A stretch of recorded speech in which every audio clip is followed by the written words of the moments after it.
Okay, so welcome, Ashima. Honor to have you here in this Hall of Fame where we talk to the leaders who get some kind of significant achievement. I am talking to Ashima, who attended the CX Masterclass, how she has got a job breakthrough in spite of taking a break, a sabbatical.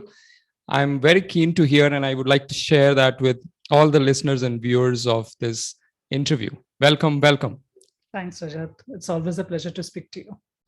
Honor. So, Ashima, we've been, connecting, and I've been hearing, your journey. So, I just want to hear from you since you now a few months back got into a new, role as a GM business development in a leading telco after some break.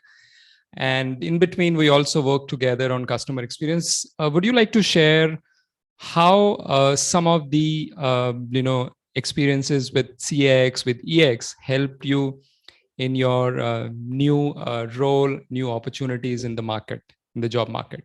Sure. Rajat, what I'll do is I'll break this entire situation into two parts. As in, one of the inhibitions in India context, which has been talked a lot about it, is that the moment a salesperson takes a career break, it's taken into a consideration that the person is probably not able to perform as per the expectations from the organization part of it, and is taking a break because he's tired, mentally exhausted, and so on and so forth.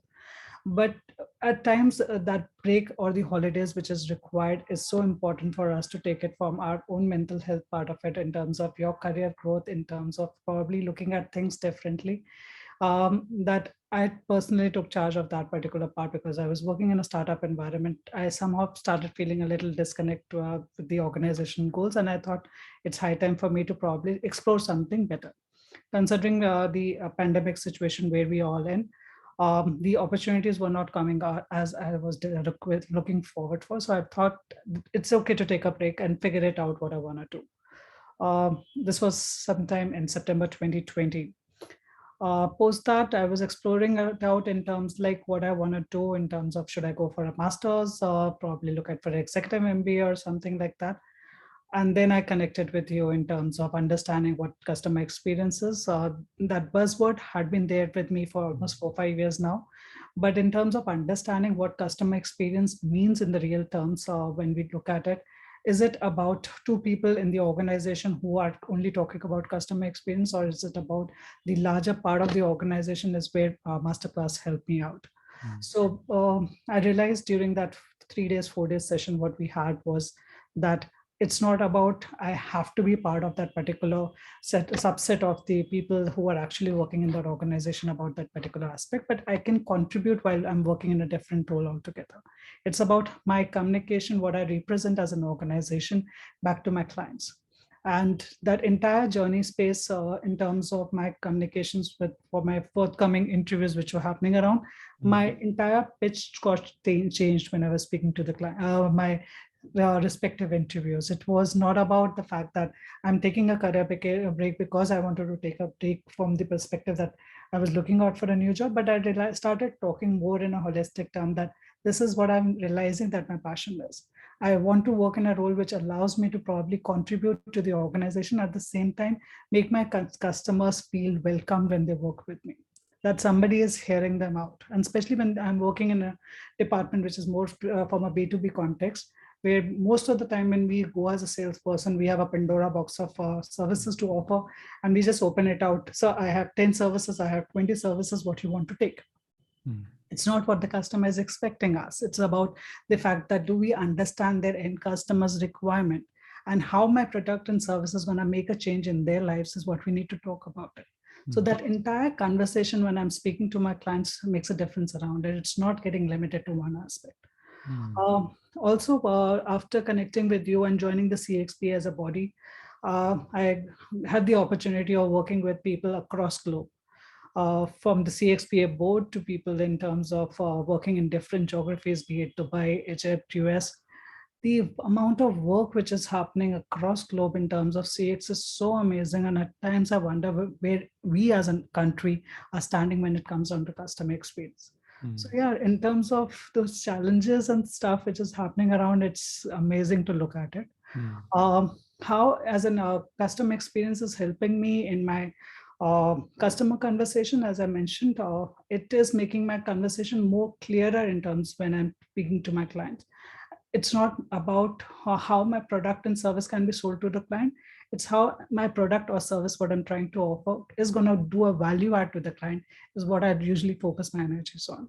So not limiting it out that, okay, can I sell you this? It's about what value, if I'm selling you at even 100 rupees, is going to bring value to you. Probably you can make that 200 out of it. So that is the kind of conversation which is happening, which is in a way very helpful for me. Wow, wow, wow. So I think, thank you, Ashima. That was a, quite an insightful response to my question. The way I understood is, the first thing you said, it takes a courage to, first of all, take a break, take a sabbatical. And I think you so wonderfully, you express how important it is to pay attention to the mental health and the way things are going on. So you, first of all, took the courage and took that. And then you, of course, wanted to come back, and there CX knowledge played a role, which kind of, what I understood, is helped you in your communication when you were even applying probably in this business development sales roles. Potentially it changed some of the conversations, and you could impress upon, which I've heard earlier also with some other leaders as well, who imbibe on this journey of CX. That's the second thing. The third thing I really picked up is about the service. You said how it's a service mindset, it's an experience mindset, versus just how many things you can offer from your box of services. So that also changed. Awesome, right? Yeah, That's some things. Yeah, absolutely. great. So Asima, I just want to know, since you've been already on this journey, and I know you're so much passionate about customer experience, so we talk about one of the concepts, which is iPod. You remember? Yes. What is that? So in terms of the obsessions part of it, or in terms of how we actually work up as in processing and everything aspect around it, right? The stuff, when I look at the iPod, or probably keeping it more simple, that if you are deriving something, right, if you are passionate about something around it, your work starts showing that particular aspect when you speak to the customers. And the moment you put customer as the center of everything, what you're doing, you all of a sudden start seeing that, okay, if I do this one small activity, it might be a small activity from the cost center perspective, but the kind of impact it can have in the larger part of customers experience, or probably the association with your brand, is so amazing that you start looking at things differently around it. Just to give you an example, I don't know if you probably can relate to it or not. Typically, when we go to a small retail shop, and they're probably a family jewelers kind of category, right? There are people whom you go and you have that 5 minutes conversation, and you feel that the guy is understanding my requirement and is coming with the best designs at that moment itself. But if you look at a lot of places which are like big retail chains which are existing in this particular domain, might not be able to understand, because that small shop guy has seen you grow. Probably you have been going with your parents, and they know that you are like 3-year-old kid to a probably a 30-year-old woman who is probably buying it for their own daughters. That conversation makes a difference around it, and if that person is not there, that entire experience gets changed. So from a customer experience side of it, what I learned it out, that for a customer, it should not change like that, right? It should not be a person dependent thing. It should be in a way, the way we represent to an organization. It's about the culture, the way it has to be, like whether it's Ashima or Rajat they are speaking to, they should feel the same kind of thing. So if you are able to implement that solution over as an organization, that the customer feel valued, that makes a lot of difference around it. So I think I diverse from the entire iPod thing, but yeah, that's what probably was coming to my mind, that that can be a backbone to the entire thought process. But eventually, one step at a time is what we will look at it. And I think if I remember correctly, we started with customer culture first. Correct. That there's something from a mindset part of it. It has to be changed before you start strategizing and start implementing anything around it. So that's something which I remember from that particular training. It's been a year, maybe missing out on a couple of Correct. Absolutely. Absolutely. I think great example of the way the example that you gave of jewelry buying experience at small retail shop. In fact, you're right. And that's why we go and gravitate towards people who give us better service. So for example, I had good experience even with a larger chain, which was actually Tanishq. And I ended up buying way more than what I was planning to because of the experience. Of course, you drew a parallel between a small chain and a bigger chain, right? The personalization that you get in probably small retailers is way better, which is true. And you're right. We talked about culture in one of the first modules. So you also reminded me. So iPod stands for everybody who's watching, listening. We cover this in our program, which Ashima talked about, is the obsession. So iPod stands for I have passion, obsession, and discipline towards customer experience. Right, So it's a certain part from discipline that it has to be across the organization, but missed out on that. Yeah. Correct. It's perfectly fine. So I'm just coming to that is, what do you think is, how is this employee experience and customer experience connection for you? How have you seen that in your world, if there is any? See, a lot of times, Rajat, what happens is, and I'm talking from a sales fraternity side of it, I'm not Right. going to the entire organization. The sales fraternity is the one who's actually interacting with the customers. How you're treating your own employees makes a lot of difference in how they end up going and meeting up the customers, right? So if you, for example, if you put so much pressure on your own employees that there are multiple calls getting aligned and the person is actually having hundreds of calls where people are asking questions, the guy might not be focusing on the customer, but might be more internal focus. So it's not the outside in factor, but it's more of an inside out kind of experience what we are giving it out to the users. So can we make our employees feel the same way that our customer is the most important thing, but while we are focusing on the customer, the employee also feels valued. That in case there is a challenge when they are speaking to the customer, that you can come back within the organization and there's somebody who's watching your back. So the organization who have been as a great success in this aspect have given empowerment to the people. They know that I am in a position to take a proper call if I have to do that. I'm sure as an the example which has been quoted multiple times in the industry is probably Amazon, right? You speak to the executive, the guy probably will be able to take a call for a specific value on the call itself. In case the value is a little larger, probably within 1 hour or 2 hours, the guy will respond back that this is the amount which we are able to probably, for any dispute which is happening, they are able to come back within few hours back to you, right? So that experience is something which gets valued. As in, I've been using Amazon for ages now, probably 3 or 4 conversations whenever I had with them. The fact that the guy made me feel that I am not something who's asking for something wrong, but I'm asking as a customer what is required by me, and they valued at that moment makes a difference for us.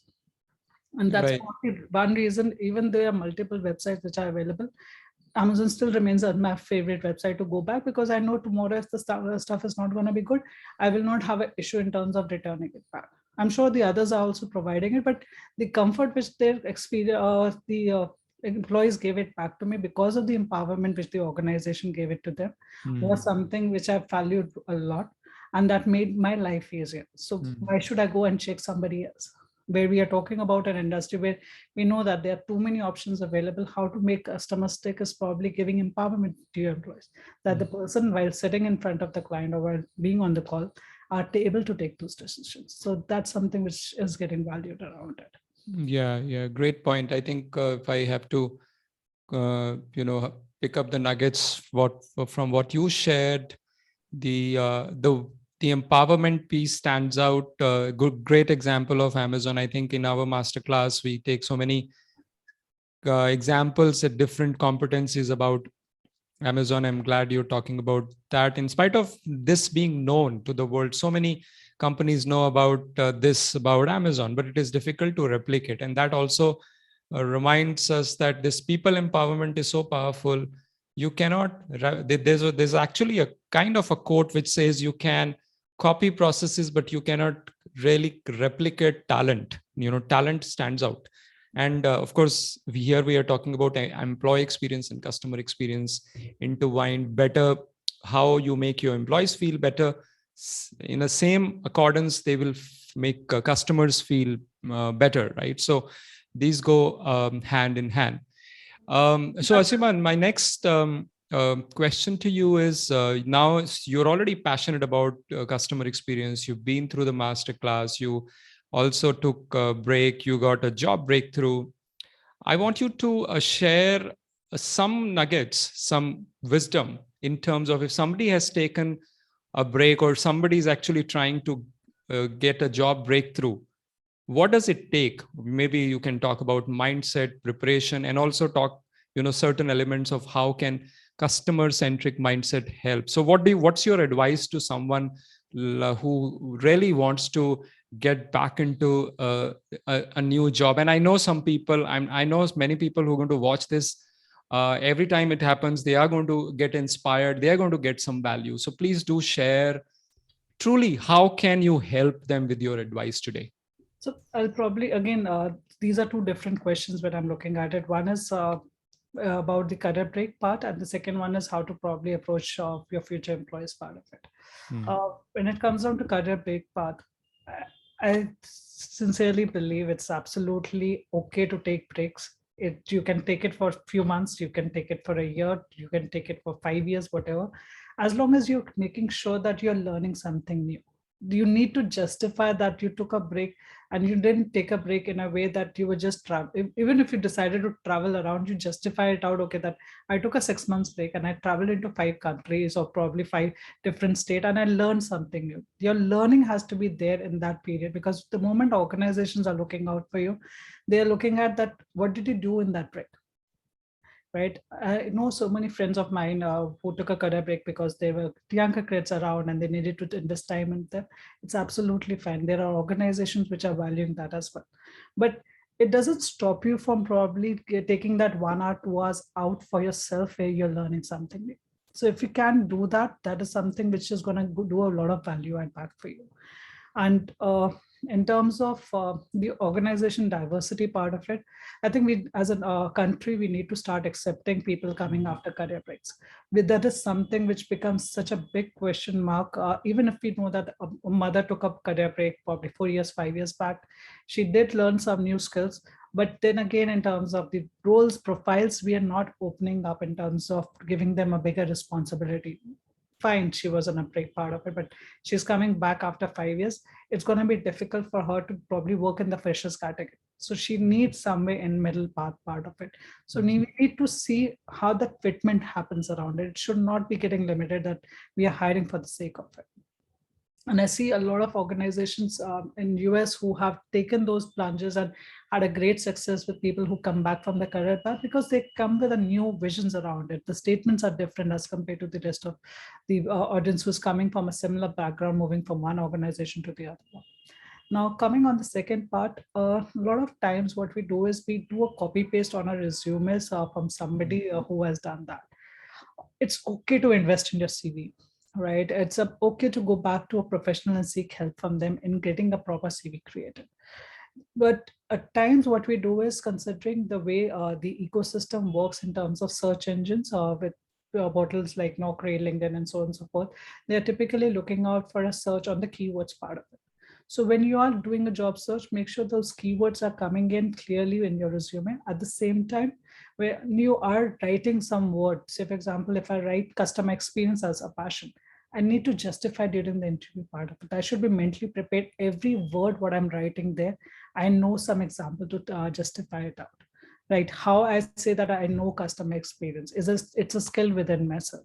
So can I give a realistic life example that when I was speaking to my customer, I did this activity which made an impact in their business by either saving cost for them or in terms of by getting a more business value back. So that's what is expected from us when we are giving or applying around it. Second, a lot of times what happens is we start reaching out to our LinkedIn or social network connects that this is my CV and I would like you to probably post it out in your organization. Most of the time that CV get unnoticed because you are not giving a value to the user who is not going to act as a postman for you to probably position that particular CV back for you. So if required, probably share it out that you're looking out for some kind of knowledge share, understand what that organization does and how you can be a value add. Probably ask for some time to understand that can I be a fitment to your organization? Rather than sending 2 reminders, 3 reminders, 4 reminders, if the person has not responded on your first message, 90% chances is not going to respond on the second one as well. So that's something which you can do. Take a proper, as in investing some time every day, sending it out. If you have shortlisted 20, 30, 50 odd companies where you want to apply, start reaching out to people who are in your network who can help you in getting a job there. So that is also something which can be an approach. But again, it's more important that 90% of the interview is basis what you have done in the past. So have a realistic expectations in terms like, I don't have an experience in a customer experience side directly, but I want to get into an analytics and research kind of profile. Nobody's going to hire me for that, but I can look at a company which does the customer analytics and research, and they do have a sales profile where I can enter the organization, work with them, and see if I can do a value add in terms of a different profile altogether. It's easier to move within the organization from role A to B rather than expecting a new organization to take a complete new risk basis your profile. So basis 2 hours judgment or probably 5 rounds of interview with different stakeholders might not justify what your career journey has been all about. If you can invest there, it's going to help you from that perspective. So, Amazing. Amazing. I think how many of you who are watching, listening this call learned something about getting a job breakthrough, whether you took a break or whether you're applying for a new job? I kind of picked up a lot. Of course, you're seeing it, hearing from hardcore experience on the ground from Ashima. Thank you so much for sharing what you enlisted probably as some of the core steps to get that job breakthrough, right? So my probably one of my last questions to you is, what do you see as the future of customer experience? There's one, uh, piece of content. I keep creating content I had done where I talked about 7 growth paths, and where I showed almost every career has some impact if they learn about CX. And I strongly believe that, and that had got a overwhelming response on LinkedIn. Mostly from more than 20 countries, people responded, and it came as an eye opener and interesting piece of content. So I want to know from you. You come from business development, sales, and several other profiles maybe early in your career. Yeah. How do you see customer experience in general? What do you see as its future? And I think you just said that you connected globally, and you see there is so much even right now, even within the country. And I see that actually across the globe, there is so much more that can be done. So what's some of your observations around the future of CX? I think considering we are talking about the era of customers today, right? We are talking about the way the entire decision making or the power is with customers, that with whom they want to work with. It's not a choice that, okay, that this is, say, for example, it's not an income tax return that you have to work with government of India and you can't move away from them. And for that matter, even government is actually investing it out a lot of money in terms of changing the customer experience. In fact, US government, I learned, has actually started investing in a customer experience. Right. I had the So, right. opportunity of having a word with Greg when that information came in. It was Correct. so amazing that they are acknowledging that aspect. And Correct. for that matter, even the government of India is looking at a very different way. They are considering I work with a lot of government bodies today, that they are also looking at how they can actually make a change in terms of the government part of it. The example was just to say that you don't have a choice from that context, right? Correct. But in terms of engaging the customers today, say for example, if I don't service my customer today, I know that they have option A, B, C. If I don't do that, right? Even if it's the last option, how I make them feel is gonna make a difference around it. So in terms of, if you want to grow your organization from a growth part of it, you need to invest into customers. It doesn't require to be as in cushioned services. Okay, it's about that those small moments of truth. What we learned during the masterclass is that how you actually invest into those realities when a customer who is walking into your office and nobody is actually paying attention for 20 minutes and the guy is feeling completely ignored. How much time it takes, that if specifically in a retail scenario, that if somebody walks in and we see that the person is confused, if we can just go and ask them, what are you looking for? That intention probably makes a difference for that person. And similarly, if somebody is walking onto your website, the chances is he is looking out for something, right? He might have probably, just from a knowledge part of it, it doesn't require that the guy has to buy something. He might be a person who's just browsing through, and next time when somebody wants to buy something, can always defer or go to this particular website which has an amazing collection, because he felt that valued around it. So that there's the front face part of it. But the moment we talk about the back end, where we are talking about the finance, operations, HR department, they also start need to understand that the customer is the one who's making a difference around it. I had probably 4 5 years back, during one of our calls, one of our customer got very irate because some statement was made and he didn't feel okay with that. That guy made us make another presentation where he made us make a slide which was stating customer is king. Right. And he made it a point that till the time you don't add that particular slide, I'm not going to give you an appointment. Wow. That particular moment that was a moment of truth for us as well, that the customer wants to be treated like a king at that moment, Wow. right? He gave us the business at the end of the day, and I still value that business like anything. But in terms of making them feel that way, that one small mistake, what we do, the customer wants you to correct it as well. They don't want to just go away from you. But if you don't correct it and you keep on treating that, okay, it doesn't matter how you feel at that moment or during that course, is something which is going to impact. And coming as back on the operations, what I was talking about it is that considering the front face is working for you from the organization standpoint, we at the back end, if we don't support our front line, the chances is those guys are going to falter. So in terms of hiring the right recruits, to probably training them in the right spirit, to providing them the support from the operations and the finance part of it, if we do that realistically, it's not about giving huge discounts. It's about how that we are making that client feel is where the difference will lie. So support the front line to the best possibilities from our operations part of it. And they let the front line make the customer feel better is where the money is going to be getting invested. And eventually it's going to make a difference around it. No organization, including the government, is going to be able to avoid that circumstances going forward. So there's going to be a lot of opportunities coming in. Customer experience as a value add to CV is not going to get limited. So the more we learn about it, the amazing stuff is going to happen. I was preparing for CSC XP exam, and eventually I realized that I have more than 1,000 pages only on corporate customer experience strategy right now to read.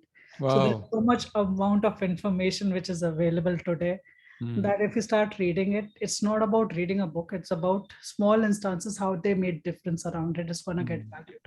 So that's probably the answer to that. Amazing. Thank you, Ashima. I think if I pick up some nuggets in short, is that there is no function which cannot benefit from CX. CX is the future. CX, this is the digital age of customer. And I think the way Ashima talked, typically we would think the frontliners are responsible for cracking the sales, getting the business. What she said is there's a direct connection between what the operations at the back end who are not facing the customer and how can they benefit by learning customer centricity, right? So great message there. Thank you so much for sharing that. So I think I would like to thank you so much for taking time today. I'm sure whoever is going to watch this are going to get so much of learning from this, whether it is about taking a break with, being okay with that, not really getting nervous about it, about how to get back into career, about the value of CX, about how to prepare for interviews. So make sure, you leave your gratitude if you learned something from Ashima in this Hall of Fame. And let's wish her more grace. Yes. Before I end, yes. Plan your break. Don't take it just because you didn't like it. Plan it in a way that it doesn't impact you financially. It doesn't impact you in a negative way. Right. But if you do it rightly, it's absolutely fine to do it. Yeah, great. Yeah, what I really liked is, Ashima said that you do something in that period, right? I mean, that's a great learning. So you don't have to really get too nervous about it, but plan it and you can do it. Okay, great. So I just want to share with all the listeners, viewers, that we do run a Customer Experience Masterclass. Ashima has been part of it, and we focus on not just helping you get the cutting edge CX skills, but also help you get job breakthroughs. There are masterminds after that, and we support you in helping you in your growth path, right? So check it out. I'll leave the link below in this video on YouTube. And if you're interested to register your interest, and we'll get back to you. Ashima, so I think thank you so much again. Anything else you want to add before we wrap it up now? Nothing. Thanks so much, Rajat. It was a pleasure talking to you, and it's always a pleasure connecting with you every now and then in terms of masterminds, weekly connects. So I learn a lot from them as well. There are new people joining in every now and then, so it's a good session for us. Awesome, awesome. Thank you very much. So we'll catch up again. Do share your feedback for this Hall of Fame interview.